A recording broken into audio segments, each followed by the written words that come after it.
خاتون کا shopping bag پھٹ گیا، اس میں سے ایک سرخ سیب نکلا، سڑک پر گرا اور لڑکنے لگا۔ خاتون نے بیگ فوراً سنبھال لیا۔ میرا موٹر سائیکل اس موٹر سائیکل کے پیچھے تھا۔ وہ غالباً میاں بیوی تھے اور سیب خرید کر گھر جا رہے تھے۔ خاوند موٹر سائیکل چلا رہا تھا جبکہ بیوی گود میں سیبوں کا بیگ رکھ کر بیٹھی تھی۔ بیگ پھٹ گیا اور اس میں سے ایک سیب نکل کر سڑک پر لڑکنے لگا۔ سڑک پر رش تھا، درجنوں گاڑیاں، موٹر سائیکل اور سائیکل گزر رہے تھے۔ مجھے محسوس ہوا سیب کسی نہ کسی ٹائر کی زد میں آ کر چورا ہو جائے گا، مگر سیب ہر گاڑی، ہر ٹائر سے بچتا ہوا تیزی سے آگے بڑھا اور لڑکتا ہوا سڑک کے کنارے پہنچ گیا۔ کنارے پر پلی تھی اور پلی پر ایک بھکاری بیٹھا تھا۔ سیب لڑکتا ہوا بھکاری کے قریب آیا اور گیند کی طرح اچھل کر اس کی رینج میں آ گیا۔ بھکاری نے سیب اچکا، اپنی میلی اور گندی قمیض کے ساتھ رگڑ کر صاف کیا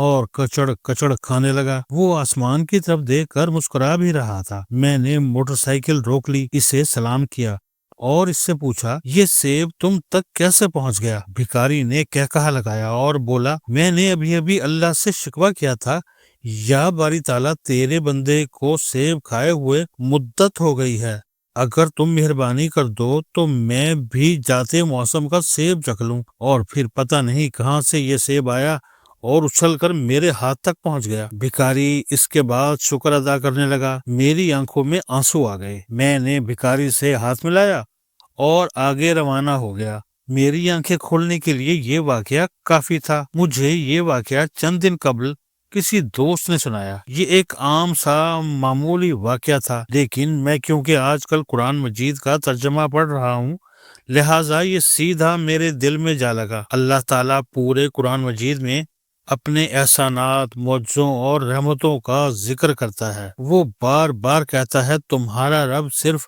میں ہوں، اور جب تک میں نہ چاہوں دنیا میں کوئی کسی کو کچھ دے سکتا ہے اور نہ چھین سکتا ہے۔ بس تم میرا شکر ادا کیا کرو اور اپنی غلطیوں اور نادانیوں پر توبہ کرتے رہا کرو۔ میں جو قرآن پڑھتا جا رہا ہوں، میری آنکھیں کھلتی جا رہی ہیں۔ یہ روشنی، یہ رغبت اور یہ ہدایت بھی صرف اور صرف اسی کی عنایت ہے۔ یہ بھی صرف اسی کا کرم، اسی کا رحم ہے۔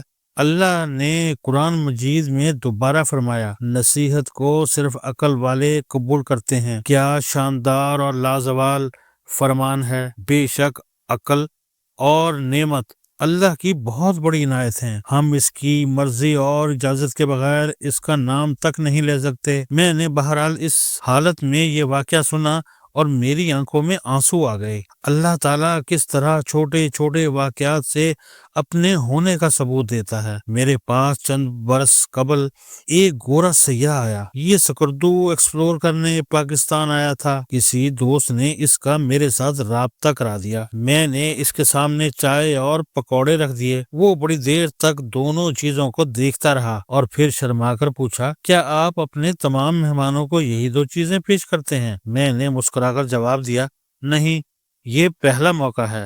ہم عموماً اپنے مہمانوں کو چائے کے ساتھ میٹھا پیش کرتے ہیں۔ میری بیوی نے آج اچانک بغیر کسی وجہ کے پکوڑے بنا دیے اور میں نے یہ اٹھا کر آپ کے سامنے رکھ دیے۔ اس نے پہلو بدلا اور بولا، میں نے سکردو میں چند لوگوں کو دودھ والی چائے کے ساتھ یہ چیز کھاتے دیکھا تھا۔ میں نے اس وقت سوچا تھا، میں اگر دوبارہ یہاں آیا تو میں یہ ضرور ٹرائی کروں گا۔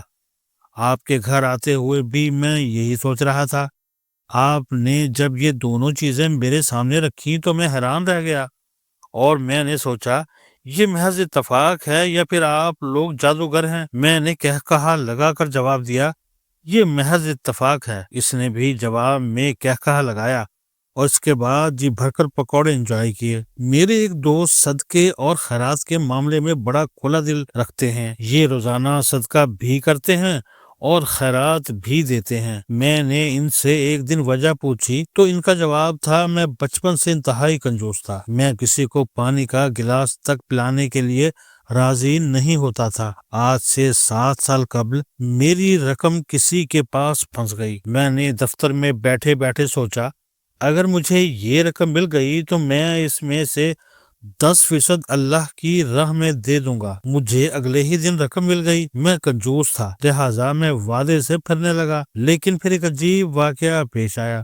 میرا کلرک میرے پاس آیا اور اس نے کہا، سر میں نے اپنی بیٹی کی یونیورسٹی کی فیس ادا کرنی ہے، آپ مجھے ایڈوانس دے دیں اور بعد ازاں یہ رقم تھوڑی تھوڑی کر کے میری تنخواہ سے کاٹ لیجیے گا۔ میں نے برا سا منہ بنا کر اس سے پوچھا، تمہیں کتنی رقم چاہیے؟ اس نے جیب سے فیس چالان نکال کر میرے سامنے رکھ دیا۔ اس پر 52,403 روپے لکھے تھے اور یہ رقم بالکل اتنی تھی جتنی میں نے صدقہ کرنی تھی۔ میں نے اسے پیغام ربانی سمجھا اور فوری طور پر اسے ادائیگی کر دی۔ میں نے اگلی مرتبہ 20,000 روپے میز پر رکھے اور کسی ضرورت مند کا انتظار کرنے لگا۔ میرے پاس اس دن ایک لڑکی آئی، اس سے اپنی والدہ کی دوا کے لیے 20,000 روپے چاہیے تھے۔ میں نے نوٹ اسے تھما دیے اور اس کے بعد میں روزانہ جتنے پیسے سوچتا ہوں میرے پاس اتنا ہی ضرورت مند آ جاتا ہے۔ سو چل اللہ دے رہا ہے اور میں اس کے دیے ہوئے میں سے دیتا چلا جا رہا ہوں۔ میرے ایک پرانے دوست ہیں حکیم بابر، یہ لاٹری اور پرائز بانڈ کے ایکسپرٹ ہیں۔ ان کا ہمیشہ پرائز بانڈ اور لاٹری نکلتی ہے۔ میں نے ان سے ایک دن اس خوش نصیبی کی وجہ پوچھی تو یہ ہنس کر بولے، میں پرائز بانڈ اور لاٹری کا ایک پیسہ اپنی ذات پر خرچ نہیں کرتا، میں یہ ساری رقم ضرورت مندوں میں بانٹ دیتا ہوں۔ چنانچہ جتنے زیادہ ضرورت مند ہوتے ہیں میرا اتنا ہی بڑا پرائز بانڈ نکل آتا ہے اور میں یہ رقم ان میں تقسیم کر دیتا ہوں۔ میں نے پوچھا، اور اگر آپ کے پاس بانڈ نہیں ہو تو پھر کیا کرتے ہیں؟ ان کا جواب تھا، آپ تھوڑا صبر کر لیں، میں بھی بتاتا ہوں۔ ہم باتیں کرنے لگے۔ آدھ گھنٹے بعد کسی خاتون کا فون آ گیا۔ اس کی بیٹی کی شادی تھی، اسے 2.5 لاکھ روپے چاہیے تھے۔ حکیم بابر نے خاتون سے کہا، آپ شام کو آ کر میرے مطلب سے پیسے لے جائیے گا۔ میں نے حکیم بابر سے پوچھا، کیا آپ کے پاس 2.5 لاکھ روپے ہیں؟ یہ ہنس کر بولے، نہیں ہیں، لیکن اللہ نے اگر ضرورت مند بھیجا ہے تو یہ اب پیسے بھی بھیج دے گا۔ ہمارے بیٹھے بیٹھے حکیم بابر کو ان کے ملازم کا فون آیا اور اس نے کہا، سر ہمیں کوئٹہ سے ایک بڑا آرڈر آ رہا ہے، یہ لوگ منہ مانگی قیمت پر فوری ڈلیوری چاہتے ہیں۔ حکیم نے اوپر آسمان کی طرف دیکھا اور پھر سیلز مین سے کہا، تم ان سے 2.5 لاکھ روپے اضافی لے کر ڈلیوری دے دو۔ حکیم بابر نے اس کے بعد میری طرف دیکھ کر کہا، کیوں پھر آپ کو بات سمجھ آ گئی؟ میں نے ہاں میں گردن ہلا دی۔ مجھے اس دن پتا چلا وسائل کا دار و مدار طلب پر ہوتا ہے۔ انسان کی طلب جتنی سچی ہوتی ہے اللہ تعالیٰ اتنے ہی وسائل پیدا کر دیتا ہے۔ آپ کو وہی ملتا ہے جو آپ قدرت سے مانگتے ہیں۔ مریض شفا مانگے تو اسے شفا مل جائے گی، غریب خوشحالی مانگے تو اسے خوشحالی مل جائے گی، علم کے طالب کو اس کی طلب علم کے سمندر تک لے جائے گی، کامیابی کی طلب انسان کو ناکامی کے گڑھے سے باہر لے آئے گی، سکون کی خواہش عام سے انسان کو مہاتما بدھ بنا دے گی، اور طاقت کی تمنا بہرحال انسان کی کمزوری پر غالب آ جائے گی۔ اللہ کا نظام انسان کی خواہش، اس کی طلب اور اس کی تڑپ سے ایکٹیو ہوتا ہے۔ آپ اللہ سے مانگتے جائیں اور پھر کوشش کرتے جائیں، قدرت کے دروازے بہرحال کھل جاتے ہیں۔ میری ٹیم نے چند دن قبل جنوبی کوریا میں موجود ایک صاحب کے ساتھ میرا پرسنل سیشن بک کیا۔ میں نے جب آن لائن ان سے گفتگو شروع کی تو میں ان کی کہانی سن کر حیران رہ گیا۔